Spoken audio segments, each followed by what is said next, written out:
এই কৃতিত্বটা হয়তো ওকে দিতে হবে ডেফিনেটলি। মিডিয়াও সেভাবে হাইলাইট করে না, কিন্তু আমাদের লোকাল কোচদের কন্ট্রিবিউশন কোথায় কতটুকু আছে সেটা যার যতটুকু কন্ট্রিবিউশন আছে সেটা যেন উঠে আসে। সেখানে মিডিয়ারও একটা দায় আছে ডেফিনেটলি, কারণ মিডিয়া কখনোই সেটাকে উল্লেখ করে না। হয়তো আমরাও করি না, আমরা বলতে বোর্ড থেকে সেটা আমরা সেভাবে অ্যাপ্রিসিয়েট করি না, বাট মিডিয়াও সেভাবে হাইলাইট করে না, কিন্তু আমাদের লোকাল কোচদের কন্ট্রিবিউশন কোথায় কতটুকু আছে সেটা কন্ট্রিবিউট করে না।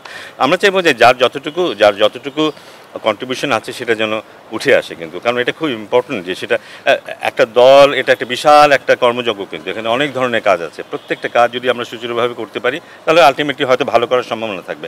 সেখানে প্রত্যেকটা জায়গাকে অ্যাপ্রিসিয়েট করা দরকার যারা ভালো কাজ করবে। তো আমাদের লোকাল কোচ ডেফিনেটলি ভালো কাজ করেছে, এরা লম্বা সময় ধরে যে ট্রেনিং ক্যাম্পটা করেছে তার একটা এফেক্ট এখানে নিশ্চয়ই আছে ডেফিনেটলি। ওয়ালটন ফ্যানের অ্যারোডাইনামিক ব্লেড ঘরের কোনায় কোনায় ঠান্ডা বাতাস ছড়িয়ে হাওয়া বদলে নেয়।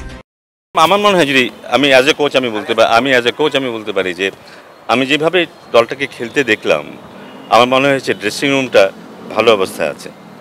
ড্রেসিং রুম ভালো অবস্থায় রাখার জন্য কোচের একটা ভূমিকা কিন্তু রাখতে হয় কিন্তু। সো এই কৃতিত্বটা হয়তো ওকে দিতে হবে ডেফিনেটলি।